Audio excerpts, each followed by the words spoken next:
Hey, what's up, family? Today I want to do a video, very helpful video that I think is very helpful for me to you. And I'm going to title this one, Why I Am So Anti-College. I'm not for college at all. I think it's a big waste of time. I think it's a scam. Mostly I think it's a scam. It's not a waste of time. I know a lot of you out there that actually do know me would say, how could I be so anti-college when I'm so pro-educational? Because just like some of the other videos we got, I'll give you a prime example, one I got called Never Stop Learning. It's a model we live by in my house. You're going to learn from the cradle to the grave. Even though my children may be out of school, they know we still read books on a regular. Before I get into all of this, I want you guys to subscribe, share, like, and comment. I want to hear what you guys got to say. But let's get back to, as I said, why I'm so anti-college. I'm so anti-college because I believe college is nothing but a scam to put families into debt, to stress people out with so much financial misfortune all the time, only to go to college and most of these kids come out in debt and work in regular jobs that they didn't even need a college career. I think that's a shame. There's no guarantee that if you went to school for whatever major, you telling me I come out and I owe all this money and I can't get a job? Why I can't get a job? Because my parents, remember parents, you gotta get on your kids, please do. My parents never taught me really what nepotism really is, which tie right in close with social capitalism, social capital. You know what I'm saying? Social, you know what nepotism is? Favoritism being shown to you from another family member. What's social capital? It's just a fancy way of saying who you know. You see what I'm saying? I'm very anti-college. For another reason is because all through middle school, high school, we do what's called play into the system. And they prepping you to get out of high school to go to college, and now you're gonna pay into the system. So when you're in high school, you play into the system, meaning you do all your indoctrinated work, and every teacher is all talking the same language, saying how you gotta go to college to be successful. You must go to college to be successful. You know what? You're gonna be the only. And a lot of parents, I love what you said when you said a lot of kids. Well, it was something like that you said, right? Yes, a lot of kids don't want to actually go to college. But they have come to me and said, Miss Linda, I really don't want to go to college. Great point. My parents are actually making me go. A lot of people like that. They don't want to go to college, but their parents are like forcing them. Where it's like, no, you're going to go to college because I didn't go to college, so you're going to go. You're going to be the first one in the family. See, and they fall to that stigma. You're going to be the first. Okay, yeah, you may be the first to go to college, but now you're going to also be the first one with $150,000 in debt. Is that something you really want for your children? Parents, please explain to your children the difference. If they're going to take that route, you need to do some serious homework. And I could start you out with, they need to know the difference of a loan and a grant. A loan, you're going to have to pay it back. A grant, you don't. But just because you want a grant don't mean you get a grant. Remember, it's just like with bankruptcy. You got to really be approved for that. You got to really be you got to qualify for these things. You know what I'm saying? It's just like with bankruptcy. Like TLC from T-Bob from TLC. Remember when they filed for bankruptcy? You know, you might have these fancy cars, big houses, and all this stuff. Just because you want bankruptcy don't mean you get it. You got to really qualify. Meaning they got to sit down and look at all your finances and see, is you just pulling their leg or do you really qualify? So, and then parents, you got to also remember, a lot of our kids out here, they going to college for useless majors. You know how many kids I speak to, and I said, hey, that's, you know, the most common conversation you hear amongst an adult and a young adult about to go to college is, they go, hey, how you doing? So what are you doing yourself out to high school? And they go, oh, I'm going to college now. And they go, oh, that's cool. What are you taking up in college? Criminal justice. Or nursing. Nursing. A lot of girls with nursing. You know, one of our tenants at one of our houses, I remember this lady was like 40-something years old, working at the Trinitas Hospital, making $17 an hour. That don't make no sense. For years. For years. She's been there like, what, 15 years? And you mean to tell me you only making $17 an hour? See, this is poor planning and not doing your homework about what your future is going to look like. So that's why I say, a lot of these kids, they say, I'm going for criminal justice. Why are you taking up criminal justice? Well, I want to do something into law. No, let's be honest. You're taking up criminal justice because a lot of your friends are taking up criminal justice. And that's what a lot of these kids do out here. See, I got to say, and I say with that when it comes to a lot of our kids' friends. You know, Superman and Batman and them, they had what's called the super friends. A lot of us parents out here, our kids, they don't have super friends. They got stupid friends. Keep listening to your friends. And now you got stupid friends. All right. But anyway, back to my point. I digress with that. You know, one of you comedians going to take that and run with it like, you know. Yeah, that's what one of these comedians going to take. I like that. Stupid friends. Yeah, look at my kids be listening to stupid friends. Try to patent it. You heard it here first. I should be writing jokes for some of these comedians. But anyway, let's get back to my thing here. They take up criminal justice. Now, one thing I will say about criminal justice, that show CSI, that was very popular, and a lot of us liked it, and a lot of us watched it. Do you know that show CSI has promoted a lot of kids to go to college because they want to be a CSI agent or whatever the case? But what they're not telling you, CSI does qualify. You need criminal justice. You also need forensic science and biology. Mm-hmm. It's not so simple. These things, and sometimes these things take years and years to get. It ain't no just 4 years all the time. You know, look at the dentists and stuff. A dentist go to school for their 4 years, and then they got to go for another 4 or 5, 6 years before you know it. They put 12 years into school. It's like, yo, I owe $500,000, $600,000. One of my dentists told me that. My dentist said she over $500,000 in debt, but she got a dentist practice. Hey, whatever. Like I said, I'm very anti-college. There are plenty of things our children could be doing that doesn't warrant a college degree, and it still warrants success with less amount of time and less money. But let's go through some other stuff. Look at another major a lot of kids take up. You say, oh, what you taking up in college? I'm taking up liberal arts. Liberal arts. Do you know what liberal arts is? Liberal arts is basically, and I hate using that terminology, basically, because basically it's almost like you don't have enough dialogue to use the proper word. But I'm going to use it right now, basically. So liberal arts, basically, is a major that's so useless because what it really means is that you don't know what you want to take up. So you say liberal arts just to fill the void, because what liberal arts really is, you're going to do this liberal arts major until you build up your credits, and now you decide 3-4 years later, you know what, I want to take up sociology. Sociology. You need college to teach you how to be social with people. Are you kidding me? You know, you got English literature, hospitality management, journalism, photography, fine arts, music, all these useless majors that these colleges are making tons of money on y'all being wasteful. Stop being wasteful. And they don't even give them a guarantee that they're going to have a job after the No college. guarantee. No guarantee. They on their own. Mm-hmm. So now that comes back to what I said about parents. Teach your kids what nepotism is, which means showing favoritism on the job based on a family member, or social capital. Yeah. And what's social capital? It's just a fancy way of saying who you know. Because a lot of times these people get these jobs on sites or wherever it is because, oh, my uncle, my grandmother, my auntie, or whoever work here.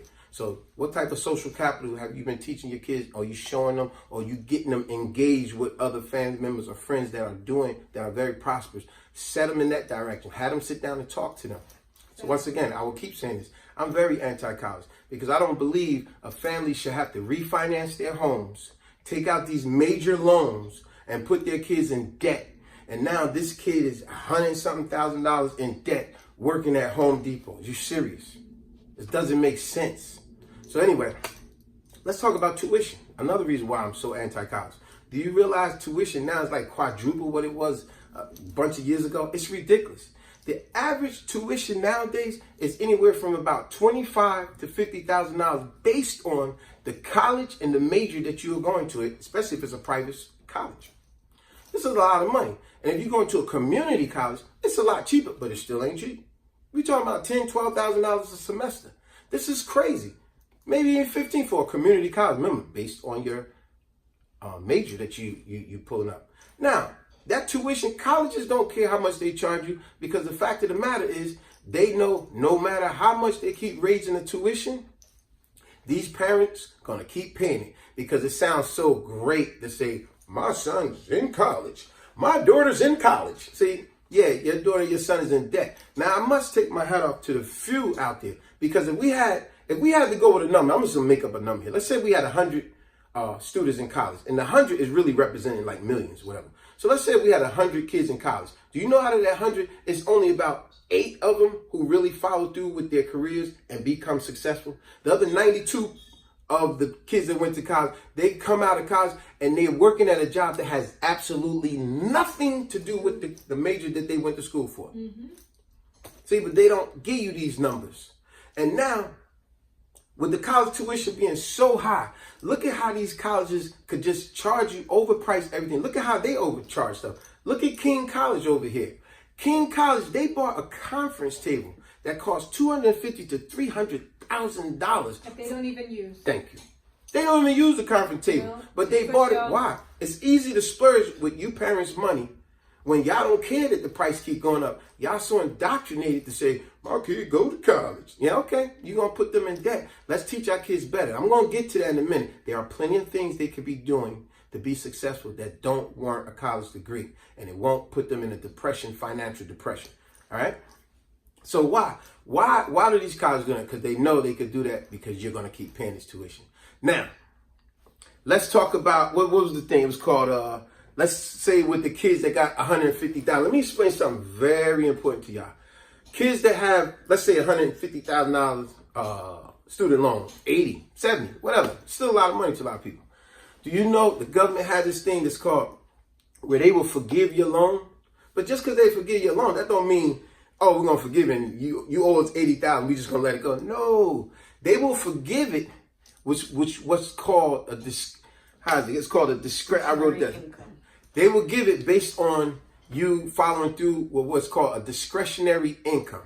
And you know what that means? Let's say you got $80,000 loan. The government say, we're going to forgive your $80,000 loan if you pay back the loan for 10 years with your discretionary income. Now, let me explain to you what discretionary income means. To some, it's very simply put, it means disposable income. But let's just say you make $500 a week working at Starbucks. We know you ain't gonna make that much. So let's just give you an even number. Let's say you make $500. I'm gonna make this real simple. Let's say you make $500. I'm gonna explain exactly what discretionary income means that they're gonna get for you. Because they basically want you to be living in poverty for 10 years before they could forgive you. So let me break it down for you. Let's say you're making $500 a week. $500 a week is 4 weeks in a month. That comes to what? $2,000 a month, right? So out of the $2,000 a month, what the discretionary loan says, we gotta get 10% of that, all right? But it's after all your taxes and all your bills is paid. So that means you gotta sit down with their financial advisor, their financial aid department, and you got to qualify for this. So now you making $500 a week, which adds up to $2,000 a month, right? Let's break it down. Your taxes that comes out $100 a week. So that's 100 per check. That's $400 a month, let's just say. So that leaves you what? $1,600. Now, with the $1,600, you got to prove to them, you tell them, my rent is $1,000 a month. Okay, you bring your rent receipt. Now we working with what? $600 a month, right? So now we got $600 a month. You're going to tell them, my light bill is $100. Now we have $500. You say my gas is $100. Now we have $400. I got to buy food. Now we have $300. And you're going to say, oh, I need transportation to get to and from work. Now you got $200. You got $200 left for the month. And out of that $200, they want 10% of that for 10 years. So what does that mean? Think about it. They want you to live in poverty in order to qualify for the discretionary income forgiveness thing for your loan. Poverty and debt. And in debt. You see what I'm saying? Yep. Average person can't do that. You tell me I got 200. I'll just do a random number out there to y'all. I am very anti-college. It's a scam. Now, let me give you some pros of what and why I'm so anti-college. I'm gonna give you I'm just gonna name a few. Some useful things that you don't need a college degree and you could be successful. For example, you could teach your kid, girl or boy, to be an electrician. You know, electrician, you could up and go anywhere. And I'm gonna end with something great to add to this electrician. You could be an electrician, a plumber, an auto mechanic. These things don't need a college degree. Career. Worldwide. Exactly. And you can go anywhere with these things. Yeah. Now, and these things may take 1 or 2 years schooling with way less money to do so. To be very successful with those things, one thing I would really add to it is that learn something about integrity. Be a person of integrity. If you're an electrician, plumber, or auto mechanic, and you are on time and you do good work and integrity is your life on and off the job, oh, people will follow you. Trust me, people love integrity because it comes very rare and slim. So whatever career you want to follow through, make integrity a big part of your career. You could be an IT person. If you're good with computers, You know, you could go to a career thing where it takes way less than 4, 5, 6, 7 years for college. You could go 1, 2 years for IT. Some of you kids are real good with computers without going to school. You could just add some of that under your belt. Truck drivers, if you get with a really good company that has a good pension, that has a good work environment with it, if you want to be an owner operator, you could attach yourself to a company. See, all these things you don't need a college career or to get into debt with. If you're a person that you don't want to do physical work, there's stuff out there even for that person. Teach your kids how to read and understand stocks. See what I'm saying? There are plenty of things you could do out there. If your kid wants to be an entrepreneur, they might just have the next big thing. Support them. We have a great video out here as well. It's called Support System. And those are the things we talk about in that video of support system. Run that down to your kid. Explain all these things. You know, a lot of these kids, when they go into college, a lot of these young adults, when they go into college, it's sad to say, they're put off, because they put in college so up in front of their life, they're put off being in a happy relationship sometimes. They are put off their happy families. They're put off marriage, having kids, because all they thinking about, my career in college, my career in college. A lot of stress within themselves. Come with a lot of stress. And you giving up some of the best things in life, as we always say, they are free. Happiness. Being with someone that genuinely loves you, you're going to give up that because you're putting college so up there in the forefront. Like I said throughout the whole video, I am very anti-college because I don't think it's fair that these colleges spend ridiculous amounts of money for their football teams, their arenas, their facilities, $300,000 table. That's insulting. And these families are taking out, refinancing their houses, their all kind of properties that they got just to put their kids through college and then be in debt.